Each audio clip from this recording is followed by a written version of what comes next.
The heavy manila envelope hit the table with a dull thud, landing right between the glazed ham and the crystal gravy boat.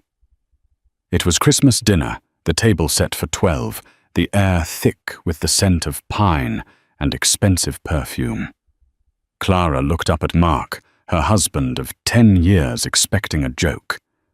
But his eyes were cold dead. "Merry Christmas, Clara," he said, his voice steady. "I want a divorce, and I want you out of this house by midnight." She waited for the shock for someone to defend her. Instead, her mother-in-law raised her wine glass. "Finally!" Beatrice breathed, and the whole table erupted in applause. They didn't know Clara was holding a secret that would burn their dynasty to the ground. The snow had been falling over the Blackwood estate in Vermont since early morning, blanketing the manicured grounds in a deceptive layer of pristine white. Inside, the temperature was controlled, but the atmosphere was freezing. Clara Blackwood was currently polishing the third set of silver for the evening. Her reflection in the spoons looked tired. At 34, she felt 50. She had spent the last decade trying to mold herself into the perfect wife for Mark Blackwood, the heir to the Blackwood pharmaceutical empire. She had quit her job as a forensic accountant, a career she loved, because Mark's mother Beatrice insisted that Blackwood women do not work. They preside. "Clara." Beatrice's voice cut through the kitchen like a serrated knife. She didn't come in. She just shouted from the hallway. She never entered the kitchen unless it was to criticize the staff or her daughter-in-law. Clara wiped her hands on her apron and hurried out. Beatrice was standing by the 12-foot Christmas tree, adjusting a vintage glass ornament that cost more than Clara's father's car. She was wearing a red velvet gown that hugged her frame, diamonds dripping from her ears. "The catering staff is late with the hors d'oeuvres," she snapped, not looking at Clara. "Fix it. If the senator arrives and there are no blinis, it's on your head." "I called them 10 minutes ago, Beatrice," Clara said, keeping her voice even. "The roads are icy. They're 5 minutes away." Beatrice turned, then her eyes scanning Clara up and down. Clara was still in her prep clothes, leggings, and a cashmere sweater. "And look at you. Guests arrive in an hour. You look like a servant." "I'm cooking the main course, Beatrice, because Mark said he wanted my beef Wellington, not the caterer's." "Mark says a lot of things to make you feel useful," she sneered. "Go change, put on something less offensive." Clara swallowed the lump in her throat and turned toward the stairs. This was her life. The Blackwoods were old money, the kind of money that bought silence and influence. Mark was the golden boy, charming and ruthless. When they met, he was different, or at least he acted different. He loved her sharp mind, her ability to find patterns in numbers. But slowly over 10 years, he and his mother had chipped away at her until she was just a glorified event planner and housekeeper. She walked into their master bedroom. Mark was already dressed in his tuxedo, fixing his cufflinks in the mirror. He looked handsome, devastatingly so. It was the face that had charmed investors and shareholders for years. "Mark," she said softly. He didn't turn. "Everything ready downstairs?" "Yes, Mark, your mother is—" She trailed off. "She's in a mood." "It's Christmas, Clara. Everyone is stressed. Just don't provoke her." "Provoke her? I'm breathing Mark. That's enough to provoke her." He finally turned his expression unreadable. "Just get through tonight, all right? It's a big night. We have the merger announcement with the Galloway Group coming up in January. I need the family solid." "I'm trying," she whispered. She walked over to him, reaching out to fix his bow tie, a habit she'd had since their first date. He flinched. It was subtle, a microscopic pull back of his neck, but she felt it. Her hands froze in mid-air. "Don't," he said, clearing his throat. "I'm fine. Just get dressed." Clara withdrew her hands, a cold pit forming in her stomach. Mark had been distant for months, late nights at the office, business trips to Geneva and London that lasted weeks, but he had never flinched from her touch before. "Is there something you want to tell me?" she asked, her forensic instincts flaring up. "Not now, Clara," he snapped, grabbing his jacket. "Just look pretty and don't embarrass me." He walked out, leaving her alone in the room that felt more like a museum exhibit than a home. She looked at the red dress hanging on the closet door. She had bought it specifically for tonight. It was bold, confident. She put it on, applying her makeup with trembling hands. She didn't know it then, looking at herself in the mirror, but she was dressing for her own execution. The dining room was a masterpiece of intimidation. The mahogany table stretched endlessly, seated with the inner circle of the Blackwood family. There was Beatrice at the head, looking like a queen. Mark's father, Richard, who was mostly silent and usually drunk by 6 p.m. Then there was Mark's sister, furious and petty Lydia, and her husband, a man who only spoke when spoken to. And then there was Jessica. Jessica Vance was the daughter of the Galloway Group's CEO, the company Mark was merging with. She was 24, blonde, and seated right next to Mark. Clara, the wife, was seated across from them next to Great-Aunt Martha, who was deaf in one ear. Throughout the dinner, the tension was palpable. Mark was ignoring Clara entirely, pouring wine for Jessica, laughing at her whispers. Beatrice was watching the scene with a smug satisfaction that made Clara's skin crawl. "So Clara," Lydia said loudly, stabbing a piece of turkey, "still haven't managed to give Mark an heir. It's been, what, 10 years?" The table went quiet. This was their favorite sport, baiting Clara. "We're happy as we are, Lydia," Clara said, gripping her fork. "Are you?" Jessica piped up. Her voice was syrupy sweet. "Mark was telling me just yesterday how much he wants a son. It's a shame when biology doesn't cooperate." Clara froze. "Mark discusses our private life with you." Mark didn't look up from his plate. "Jessica is a friend, Clara. Don't be paranoid." "It seems like a very intimate topic for a friend," she countered, her voice hardening. Beatrice slammed her hand on the table. "Enough. Do not ruin the mood with your jealousy, Clara. It's unbecoming." The dinner dragged on. Clara felt like a ghost at her own table. She ate nothing. She just watched. She watched the way Mark's hand lingered on Jessica's chair. She watched the meaningful glances exchanged between Beatrice and Jessica. She was missing something. A pattern. The numbers weren't adding up. Finally, the dessert was cleared. It was time for the traditional Christmas toasts. Mark stood up, tapping his glass with a spoon. The room fell silent. He looked commanding, powerful. "I have an announcement," Mark said, smiling. But he wasn't smiling at Clara. He was looking at his mother, then at Jessica. "This has been a pivotal year for Blackwood Pharmaceuticals," he began. "We are on the brink of greatness, and with the new year, we need to shed the dead weight that has been holding us back." Clara's heart hammered against her ribs. Dead weight. He reached into his jacket pocket. He pulled out a thick manila envelope. He tossed it across the centerpiece. It slid across the polished wood and stopped right in front of her. "Merry Christmas, Clara," he said. The room was deadly silent.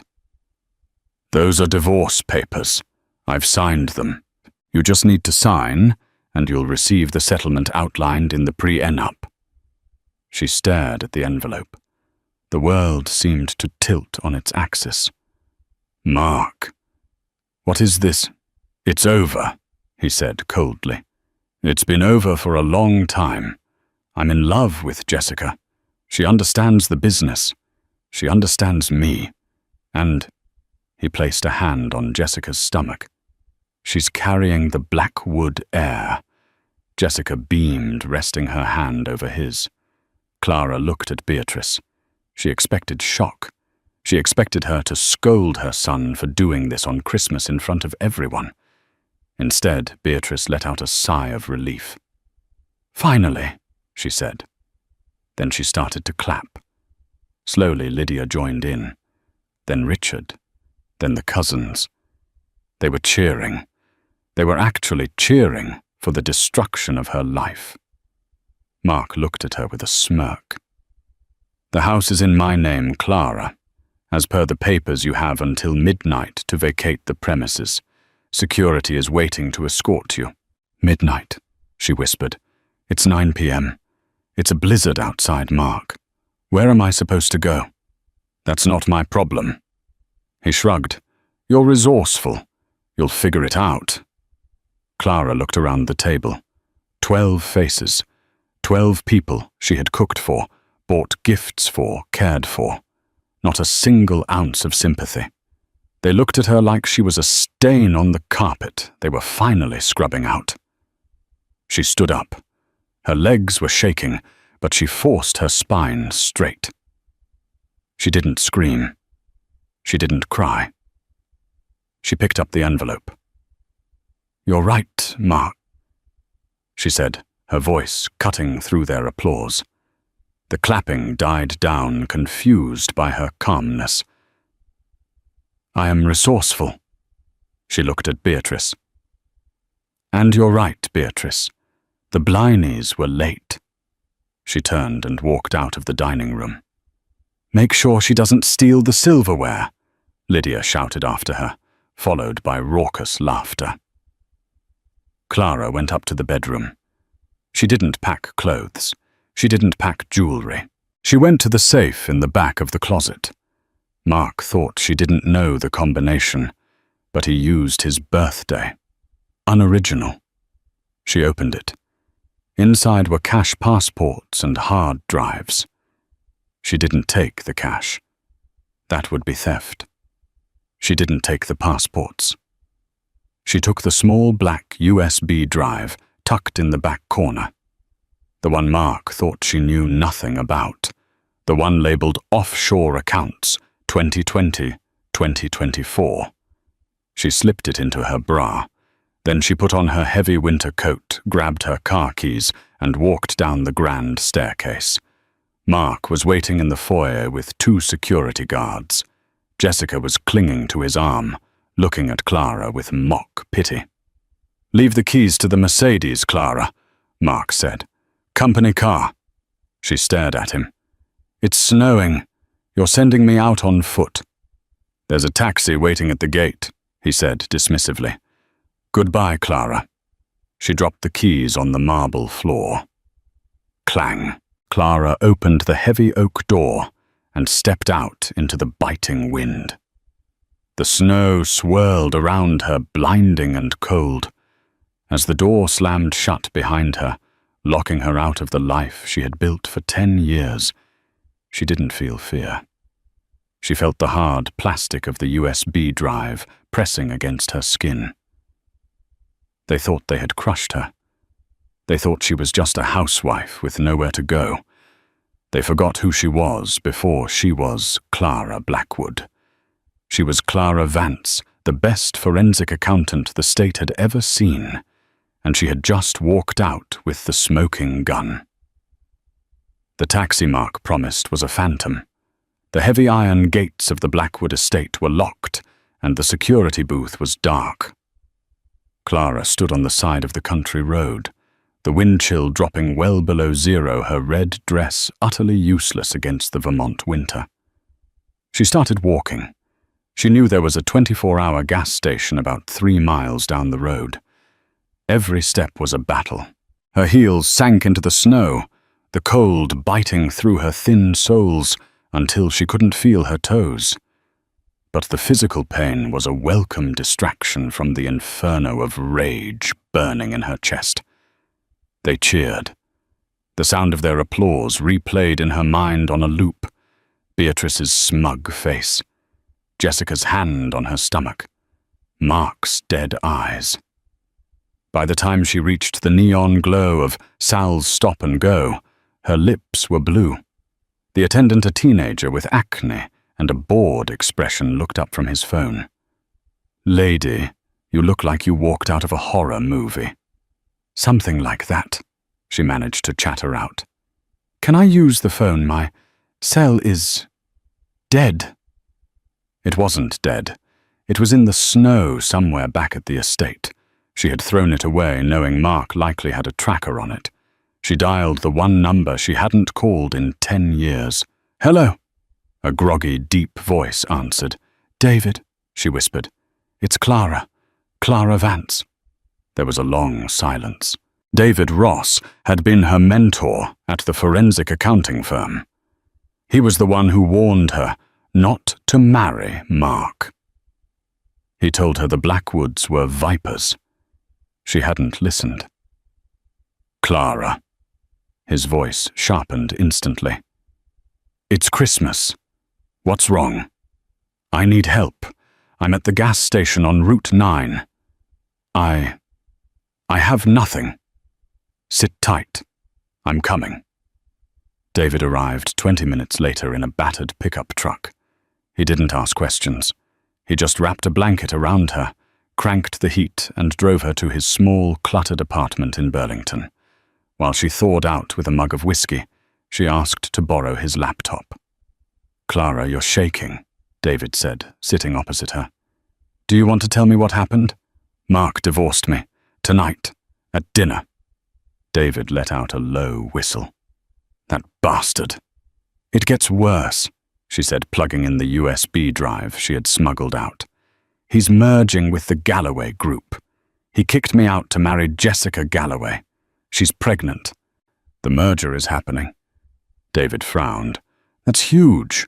That creates a monopoly on the entire Northeast pharmaceutical supply chain." "Exactly.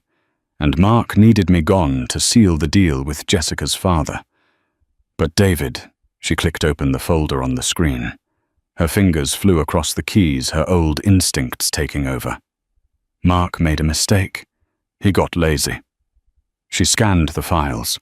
The offshore accounts folder was bad standard tax evasion, but then she found a subfolder buried deep in the directory, labeled CV Liability. CV. Clara Vance. She clicked it open. Her breath hitched. Inside were hundreds of fabricated wire transfers. Transfers appearing to come from her personal accounts she didn't even know existed, moving millions of dollars into shell companies. "Oh my God," she whispered. David leaned in. "What is it? Look." She pointed her hand, trembling. "He wasn't just divorcing me. He was setting me up. If the merger auditors found the missing money from Blackwood Pharma, this trail leads directly to me. He was going to frame me for embezzlement to cover his own theft." David's face went pale. "He stole from his own company, and he built a paper trail to make you the fall guy. Clara, if this goes public, you're not just looking at poverty. You're looking at 20 years in federal prison." The realization hit her like a physical blow. The distance, the coldness, the way he insisted she handle the household accounts, but never the business ones, it was all a long con. He needed a wife who was a qualified accountant, so it would look plausible that she could cook the books. She wasn't a partner. She was a patsy. "He cheered," she said, her voice sounding strange to her own ears. "His mother cheered. They all knew I was going to prison." She closed the laptop. The tears stopped. The shivering stopped. A cold, hard resolve settled over her, colder than the blizzard outside. "David," she said, looking him in the eye. "I need a job, and I need a wardrobe change. Mark thinks Clara Blackwood is a helpless housewife who will run away and hide in shame. But Clara Blackwood is dead. She stood up, walking to the window to look out at the snowy night. Clara Vance is back, and she's going to audit the hell out of them. 3 weeks later. The lobby of the Galloway Group headquarters was a cathedral of glass and steel. It screamed new money, a stark contrast to the dusty old money vibe of the Blackwood estate. Clara walked up to the reception desk. The receptionist looked at her, a woman in a sharp navy power suit, her hair cut into a sleek asymmetrical bob, wearing thick-framed glasses. She looked nothing like the soft, long-haired wife who had served blinis 3 weeks ago. "I have an appointment with Mr. Lucas Galloway," she said. Her voice was different, too. Lower. Controlled. Name, Miss V. An independent consultant. "Mr. Galloway is extremely busy with the merger preparations. Tell him I have information regarding the solvency of Blackwood Pharmaceuticals. Tell him if he signs the deal on Friday without seeing me, he loses $200 million. The receptionist blinked, then picked up the phone. 2 minutes later, Clara was in the private elevator heading to the top floor. Lucas Galloway was a large man with a booming voice and a temper to match. He was sitting behind a desk that cost more than David's apartment. He didn't offer her a seat. "You have 5 minutes?" he grunted. "Who are you and why shouldn't I call security?" "I'm the person who's going to save your company," she said, sitting down uninvited. She slid a single sheet of paper across the desk. It wasn't the damning evidence. Not yet. It was a single spreadsheet analyzing the Blackwood liquidity ratios over the last quarter. "Blackwood Pharma is hemorrhaging cash," she stated. "They're covering it up with creative accounting. They are pushing this merger not because it's a power move, Mr. Galloway, but because they are broke. They need your capital to stay afloat." Lucas picked up the paper. His eyes narrowed. "I've had 3 audit firms look at their books. They're clean." "They're looking at the books Mark Blackwood gave them," she said calmly. "I'm looking at the shadow ledger." "And how would you have access to a shadow ledger?" he asked, suspicious. "Let's just say I have a source inside the house, a source they discarded." Lucas stared at her. He was a shark, but he was a businessman first. "Why bring this to me?" "Why not the press?" "Because I want a job," she lied smoothly. "I want to be the lead auditor on the final due diligence team. I want full access to the Blackwood servers before you sign on the dotted line. If I'm wrong, you lose nothing. If I'm right, I save you from buying a sinking ship." Lucas studied her for a long moment. "You remind me of someone. Have we met?" "I have a common face," she said. "Fine." Lucas slammed his hand on the desk. "The engagement party is tonight. The official signing is Friday. You have until Friday morning to prove they are insolvent, but you'll need a cover. I can't just send a stranger into their archives." "Make me your niece," she suggested. "A distant relative from London here to learn the family business. It explains why I'm at the party, and it explains why I'm snooping around." Lucas laughed, a harsh, barking sound. "I like you. You've got guts." "All right, you're Victoria, my niece. Be at the Plaza Hotel tonight at 8 p.m. And Victoria, yes, don't screw this up. The Blackwoods are family now. My daughter is carrying their heir." Clara felt a twist of nausea but suppressed it. Of course, family is everything. The ballroom at the plaza was suffocatingly opulent.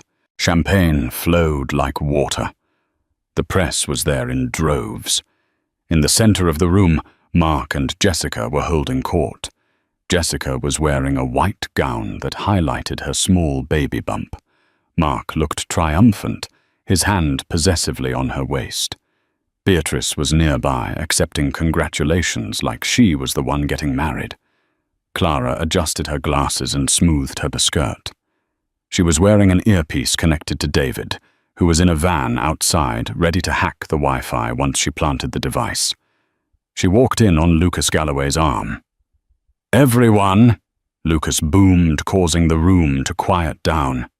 "I'd like to introduce my niece Victoria, visiting us from the UK, to oversee the integration of our financial systems." Mark turned. His eyes scanned her. For a second, his heart must have stopped. She saw the flash of recognition, the confusion. But the hair, the glasses, the accent, and the context, Lucas's niece threw him off. He couldn't believe his discarded wife would be on the arm of his future father-in-law. He stepped forward, extending a hand. "Mark Blackwood, a pleasure to meet you, Victoria." She took his hand. His palm was clammy. "The pleasure is mine, Mark," she said, using a clipped British accent she had practiced for hours. "Uncle Lucas speaks so highly of you. I'm looking forward to digging into your operations." Mark smiled, but it didn't reach his eyes. "We have an open book policy." "Good." She smiled back, sharp and predatory. "Because I'm very thorough. I tend to find things others miss." Beatrice stepped in, eyeing her with suspicion. "You look familiar, dear. Do you have family in Vermont?" "I'm afraid not," Clara said coolly.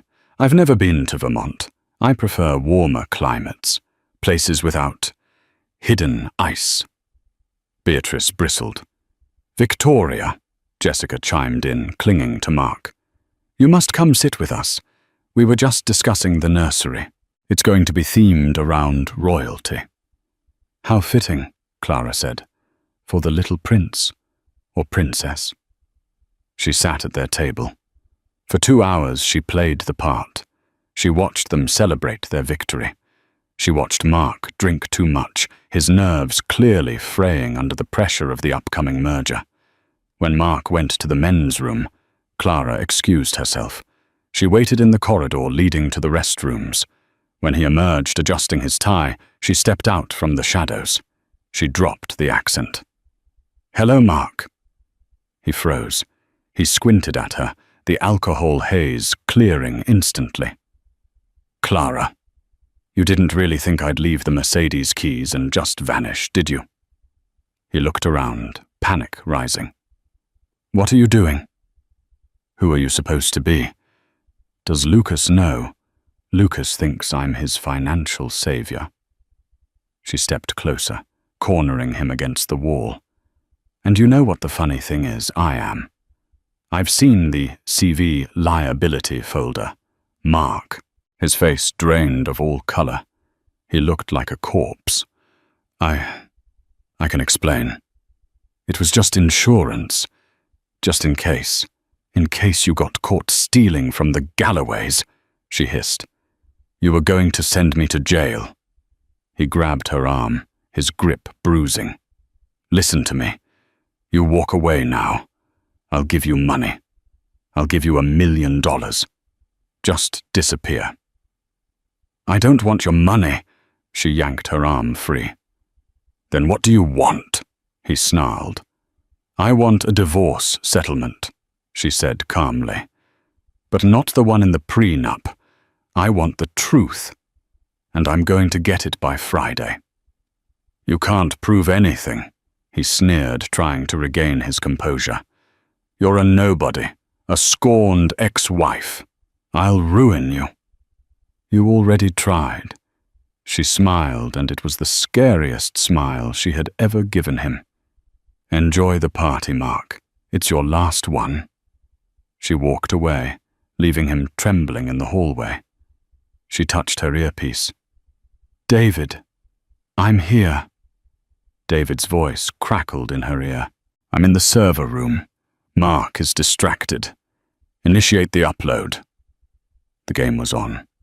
And Mark Blackwood had no idea that the dead weight he threw out was about to pull the entire house down on top of him.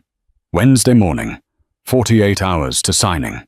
The headquarters of Blackwood Pharmaceuticals was buzzing with nervous energy. The upcoming merger with the Galloway Group was the only thing anyone was talking about. It was supposed to be the deal of the century, creating a pharmaceutical titan. Clara, in her guise as Victoria, was given a temporary office right next to Mark's. It was a glass fishbowl designed so he could watch her. He spent the entire morning pacing in his office, shooting glares through the glass partition. He looked terrible, eyes bloodshot, skin sallow. The pressure of maintaining the lie, coupled with her sudden reappearance as a stranger, was eating him alive. At 10:00 a.m., she walked into his office without knocking. "I need the clinical trial data for Project Ether," she said, dropping a heavy binder on his desk. Project Ether was the crown jewel of the merger, a revolutionary heart medication that was supposed to generate billions. Mark jumped. "That's highly confidential, Victoria. Even with Lucas's clearance, that data is restricted. Restricted from the person assessing your company's value."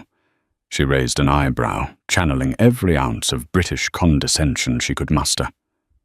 "If you hide the assets I have to assume they don't exist, I'll tell Uncle Lucas to pull the plug." Mark grit his teeth. "Fine. I'll have the digital keys sent to your terminal. But you won't find anything. It's perfect." "We'll see." She went back to her desk. As soon as the file appeared on her secure server, she forwarded the encrypted packet to David. "I'm in." David texted her minutes later via an encrypted app. "Give me an hour to crack the shell." While she waited, she decided to stir the pot. She went to the break room to get coffee. Beatrice Blackwood was there. She held no official position in the company, but she hovered like a vulture, ensuring her family's interests were protected. She was stirring tea, her back to Clara. "The tea here is dreadful, isn't it?" Clara said. Beatrice stiffened. She turned slowly. Her eyes narrowed as she studied Clara's face. The heavy glasses and the dark bob wig did their job, but Beatrice had known her for a decade. She sensed something. "You have a very specific way of walking, Victoria," she said, her voice like dry leaves. "You lead with your left foot. My son's former wife did that. She had a limp from a childhood injury."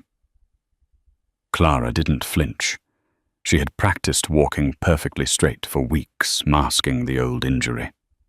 "I assure you, Mrs. Blackwood, I have no idea who you are talking about. But I hear she left in quite a hurry. Shameful business." Beatrice stepped closer, invading her personal space. "She was a thief and a liar. We are better off without her. But you are too curious. You are asking questions that don't concern finance." "Everything concerns finance, Beatrice," she replied, dropping the Mrs. Blackwood. "Especially when a company claims to have a miracle drug but has fired 3 head researchers in the last 6 months. Why is that?" Beatrice's face went pale. "Personnel matters are private." "Not when they silence whistleblowers," Clara whispered. Before she could respond, Clara's phone buzzed. It was David. "Clara, you need to get out of there, now. Meet me at the safe house." She looked at Beatrice, gave her a cold smile, and walked out. "I have a lunch meeting. Do give my regards to Mark." She drove to the outskirts of the city, to a motel room David was using as a base. When she walked in, the air was thick with the hum of computer fans. David looked frantic. "Tell me you didn't drink the coffee," David said, spinning his chair around. "What no?" "David, what did you find?" He pulled up a spreadsheet on the main monitor. It was the raw data for Project Ether. "Mark isn't just embezzling money, Clara. He's faking the science. Look at this." He pointed to a column of red numbers. "The drug doesn't work. In Phase 2 trials, it caused heart arrhythmia in 40% of the subjects. 3 people died. She covered her mouth. Oh my God. They buried the results. David continued, his voice shaking. They paid off the families, altered the data, and presented a clean report to the FDA. If this merger goes through, and Galloway mass produces this drug, thousands of people could die. And when the truth comes out, the Galloway group will be liable. Mark is handing Lucas a ticking time bomb. He's selling them a company built on a graveyard, she whispered. The magnitude of the evil was staggering. Mark wasn't just a bad husband. He was a monster. We have the proof, David said. We can go to the FBI right now. No, she said, her eyes hardening. If we go to the FBI now, Mark lawyers up. He'll claim it was a rogue research team. He'll throw some mid-level manager under the bus and escape with his golden parachute. I need him to admit it. I need him to sign the merger papers, knowing it's a lie. How? The signing is Friday. Tomorrow is the final board dinner. I'm going to make him think he's bought my silence. I'm going to make him confess. Thursday night, the Blackwood Estate. The final dinner before the merger signing was held at the Blackwood Estate, the very house Clara had been thrown out of on Christmas. Returning there was surreal. The snow had melted into dirty slush, matching the mood of the house. She wore a black dress this time. Severe. Sharp. The atmosphere inside was strained. Lucas Galloway was loud and boisterous, already celebrating. Jessica was preening, showing off a diamond necklace Mark had gifted her, bought Clara new with company funds. Mark looked like a man walking to the gallows. He was drinking scotch like water. She waited until the main course was served. Beatrice was watching her like a hawk, but she wouldn't make a scene in front of Lucas. Clara tapped her glass. A toast, she said, to secrets. Mark choked on his drink. To the secrets that make us successful, she continued, smiling at Mark, and the price we pay to keep them. Lucas laughed. I like her. She's got a shark's mind. To secrets. After dinner, Mark grabbed her elbow and dragged her into the library, his father's study. He locked the heavy oak door and turned on her, his face twisted in a snarl. What are you doing? He hissed. You're toying with me. I know about the 3 deaths in Phase 2, Mark, she said softly. Mark froze. It was as if she had shot him. He stumbled back against the desk, all the fight draining out of him. How? I told you. I'm thorough. She sat on the edge of the desk, crossing her legs. Project Ether is a fraud. You're selling Lucas a poison pill. When people start dying, the Galloways will be ruined. And you planned to be long gone by then, didn't you? Cashing out your stock options and retiring to the Cayman Islands with Jessica. Mark ran a hand through his hair. He looked pathetic. It was supposed to be a minor side effect. We can fix it in Phase 4. I just need the capital from the merger to fix it. I'm saving the company, Victoria.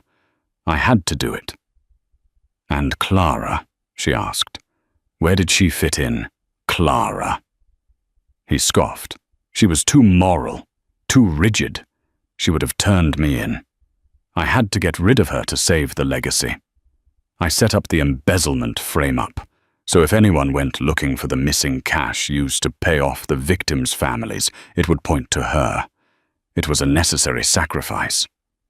Her hand was in her pocket, clutching her phone. The voice recorder app was running. So you framed your wife for embezzlement to cover up manslaughter, she clarified. Yes. Yes, are you happy I did what had to be done? He slammed his fist on the desk. Now what do you want 5,000,010? Name your price, Victoria. 10 million, she said. Wired to an offshore account by tomorrow morning, before the signing. done," he breathed, looking relieved. "I'll make the transfer. Just keep your mouth shut." "Pleasure doing business with you, Mark." She unlocked the door and walked out. She had the confession. She had the data. She had him. But the night wasn't over. She needed to use the restroom. As she walked down the familiar hallway, past the guest wing, she heard voices coming from the sunroom. It was Jessica. She was speaking in hushed, angry tones. Clara paused, pressing her ear against the slightly ajar door. "I don't care, Todd. Just a few more days," Jessica was saying. "Once he signs the deal, he's liable. I'll file for divorce 6 months later, take half his assets, and we can finally be together." There was a pause. She was listening to the person on the other end. "The baby." She laughed, a cruel, cold sound. "Todd, you idiot. There is no baby. It's a hormone pad and some padding. Mark was so desperate for a dynasty, he didn't even ask to see an ultrasound. He believes what he wants to believe." Clara felt a chill run down her spine. The twist wasn't just financial. Mark had destroyed his marriage, framed his wife, and committed fraud for a woman who was faking a pregnancy to rob him blind. It was poetic justice. But she wasn't going to let Jessica win either. She was an accomplice to the destruction of Clara's life. She walked back to the party. Mark was at the bar, looking significantly more relaxed now that he thought he had bribed her. Beatrice was glaring at him, sensing his weakness. She walked up to Lucas Galloway. "Uncle Lucas," she said loud enough for Mark to hear. "I've finished my final assessment. I have a presentation prepared for the signing tomorrow morning. It will clarify everything." Lucas beamed. "Excellent. A clean bill of health." "Something like that." She smiled. She caught Mark's eye. He raised his glass to her, a silent conspiracy. He thought they were partners in crime. He had no idea that tomorrow at 900 a.m. in front of the press, the shareholders and the police, she was going to peel the skin off his entire life. She left the estate and got into her rental car. David was waiting for her down the road. "Did you get it?" he asked. "I got everything, so," she said, plugging her phone into his laptop to back up the recording. "And David, add a slide to the presentation about phantom heirs. I have one more bomb to drop." The stage was set. The invitations were sent. Tomorrow was Christmas all over again, but this time she was the one handing out the gifts. Friday morning, the signing ceremony. The boardroom on the 45th floor of the Galloway Group headquarters was a cathedral of glass and steel. It was designed to intimidate, offering a dizzying view of the city skyline. But inside the atmosphere was hermetically sealed and freezing cold. The air conditioning hummed a low, expensive note, fighting against the body heat of the 30 people packed into the space the board of directors, a phalanx of high-priced lawyers, and at the back, a gallery of hungry financial reporters Clara had anonymously tipped off. She sat at the far end of the long mahogany table, her hands folded calmly over a leather folio. As Victoria, the sharp-edged British consultant, she had spent the last 20 minutes arranging her papers with agonizing precision. She felt the weight of the moment. This was the culmination of weeks of planning, of fear, of anger. Mark sat near the head of the table to the right of Lucas Galloway. He looked like a man who had walked through fire and survived. He was pale, but there was a smug relaxation in his shoulders. He caught her eye and offered a microscopic conspiratorial nod. He believed he was safe. At 800 a.m., he had received a notification from his private bank in the Cayman Islands, transfer complete. 10,000 USD. He thought he had bought her silence. He believed Victoria was just another greedy player who would take the cash present, a clean report, and disappear. He had no idea he had just wired his entire liquidity to the FBI's Asset Forfeiture Division. Beatrice Blackwood sat in the front row of the observers' gallery, dressed in a Chanel suit, her chin tilted up like a monarch surveying her kingdom. Next to her sat Jessica, rubbing her stomach theatrically for the photographers playing the role of the mother of the heir to perfection. "Ladies and gentlemen," Lucas Galloway's booming voice cut through the murmur. He stood up, buttoning his jacket. "Today is a monumental day. The merger of Galloway Group and Blackwood Pharmaceuticals is a marriage of tradition and innovation. Together with the launch of Project Ether, we will revolutionize cardiac care." Applause rippled through the room. Mark smiled a practiced, camera-ready smile. "But," Lucas continued, gesturing toward her, "before we sign, my trusted associate, Victoria, will present the final due diligence summary." She stood up. She smoothed the lapels of her blazer and walked to the podium, the click of her heels echoing in the silence. She adjusted the microphone, taking a moment to look at every face. The bored lawyers, the eager press, the arrogant Blackwoods. "Thank you, Mr. Galloway," she said, her voice projecting with that clipped British accent. "Trust is the backbone of any partnership, but trust without verification is merely hope, and hope is not a business strategy." She pressed the remote. The massive LED screen behind her flickered to life. Mark leaned back, expecting a revenue graph. "Slide 1, she said. The screen showed a stark black-and-white spreadsheet. It was the raw mortality log from the Swiss clinical trials Mark had tried to bury. Subject 402 terminated. Cardiac arrest. Subject 415 terminated. Hemorrhagic stroke. Subject 550 terminated. Multi-organ failure. A gasp went through the room like a physical wave. The reporters jumped to their feet, cameras flashing rapidly, turning the room into a chaotic disco. Mark's smile disintegrated. He stared at the screen, blinking as if trying to clear a hallucination. "Victoria."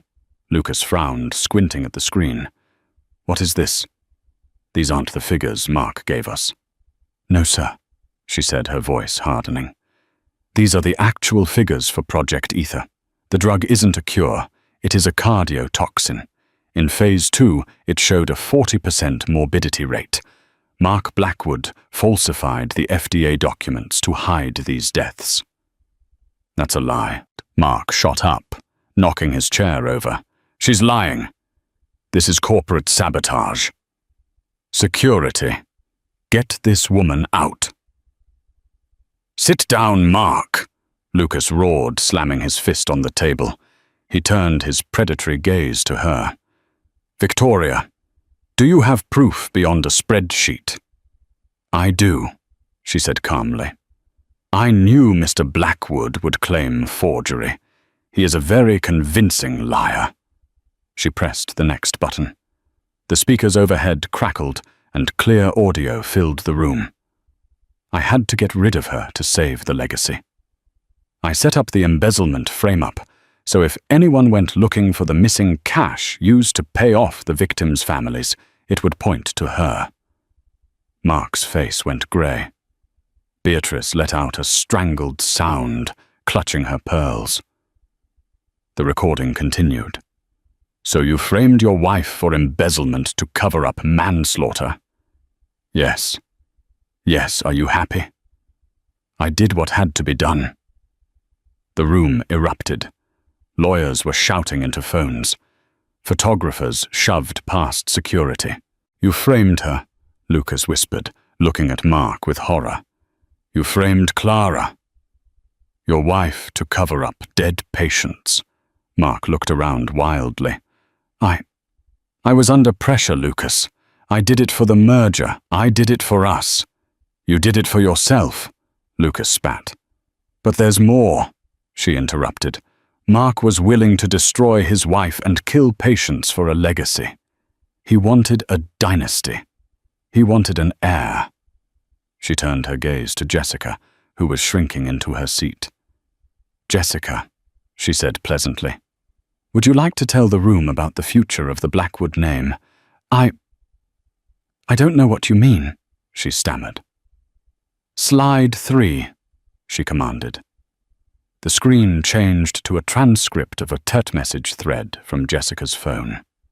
To Todd, personal trainer. Message: "He's such an idiot. He actually thinks I'm pregnant. It's just padding. Once the merger signs, I'm filing for divorce and taking half. He's so desperate for a son, he didn't even ask for a doctor's note." The gasp from the room was the sound of pure scandal. Mark turned his head slowly toward Jessica. His eyes were wide, bloodshot, and terrifying. The realization hit him like a physical blow. He had justified every crime, every betrayal, for a son that didn't exist. "You," Mark whispered, his voice cracking. "You're not pregnant." Jessica stood up, backing away. "Mark, listen, it's complicated. I divorced Clara for you." Mark screamed, the sound tearing from his throat. He lunged at her. "I ruined my life for a lie." "You ruined it yourself," Jessica shrieked back. "You narcissist!" Security guards tackled Mark before he could reach her, holding him back as he thrashed. Beatrice had collapsed into her chair, sobbing. "Enough." Clara slammed her hand on the podium. The room froze. Mark, panting, held back by guards, looked up at her with confusion and betrayal. "Who are you?" he rasped. "Why are you doing this?" She stepped out from behind the podium. She reached up and pulled off the dark wig, letting her natural blonde hair fall. She removed the thick glasses and tossed them onto the table. They slid across the polished wood and stopped right in front of him. She straightened her spine. No limp. No disguise. "Clara," he whispered. It was a sound of pure disbelief. "Merry Christmas, Mark," she said. Her voice was hers again. "But I took your keys." "You had nothing," he stammered. "I had everything I needed," she replied, walking toward him. "You thought because I was quiet, I was stupid. You forgot I was a forensic accountant before I was your wife. I didn't just find the fraud, I documented it." "Clara, please," Mark sobbed, looking at the handcuffs the guards were now producing. "I'm sorry. We can fix this. I sent 10 million to Victoria. We can take that money and run. I still love you." She laughed, a cold, sharp sound. "You don't have $10 million, Mark," she said, leaning in close. "You wired that money to an offshore account controlled by the FBI. You just funded the investigation into your own crimes." Mark's face went slack. The hope died in his eyes. At that moment, the double doors burst open. "FBI! Nobody move!" 6 agents swarmed the room. 2 went for Beatrice, 2 for Jessica, and the lead agent walked straight to Mark. "Mark Blackwood," the agent announced. "You are under arrest for securities fraud, wire fraud, and conspiracy." As they dragged him out, Mark dug his heels into the carpet and looked back at her one last time. He looked shattered. "Why?" he asked. "You could have just left." "You didn't just divorce me, Mark," she said, loud enough for the press to hear. "You cheered. You clapped while you threw me into a blizzard. You wanted to crush me." She smiled. "So I decided to return the favor." The agents shoved him forward, and he disappeared into the hallway. The room emptied until it was just her and Lucas Galloway. Lucas slumped in his chair, staring at the blank screen. "You used me," he said tiredly. "I saved you," she corrected. "You were about to buy a graveyard. Now the stock will tank and you can buy the assets for pennies. You can actually fix the company, Lucas, without the Blackwoods." Lucas looked at her, processing this. Slowly, he extended a hand. "You're a terrifying woman, Clara." "I'm just a good accountant," she said, shaking it. She walked out of the building into the crisp winter air. David was waiting in his truck, grinning. "Did we get 'em?" he asked. "We got 'em all," she said, climbing in. She watched the tower fade in the rearview mirror. The Blackwood dynasty was over. The Queen had fallen, the King was in chains, and the Invisible Woman had won the game. They say revenge is a dish best served cold, but Clara served hers with a side of forensic evidence and federal indictments. Mark and his family thought they could discard Clara like trash, because she was just a housewife, forgetting that she was the one balancing their books and keeping their secrets. In the end, their greed and arrogance blinded them to the most dangerous person in the room, the woman they betrayed. Mark lost his company, his freedom, and his heir, proving that when you build a life on lies, the truth will eventually burn it down. What do you think? Did Mark deserve a chance to explain, or was Clara's total destruction of the family justified? Let me know your thoughts in the comments below.